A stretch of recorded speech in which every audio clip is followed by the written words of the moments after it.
So don't do this. Don't do this. Okay. Don't. Don't.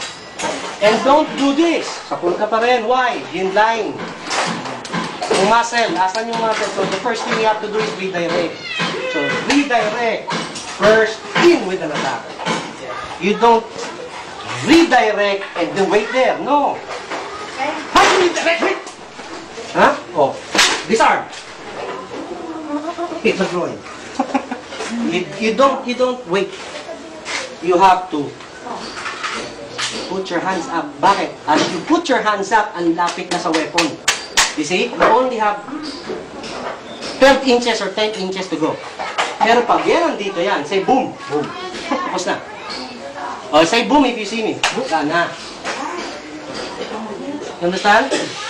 That's very important. Hit the groin. Disarm. When you disarm, tignan mo yung muscle.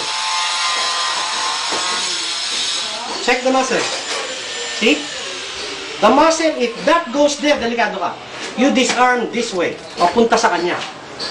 You do not disarm this way. You do not disarm this way. You disarm going towards the opponent. Hit! Okay? First, tutok ng ganyan. Hold. You don't redirect this way. You redirect. Sigurado ka, ito. Saan yung kanyon? Tignan mo kung saan pupunta yung kanyon. Okay? Tika pare, ha? Ha? Okay? Okay? So you redirect.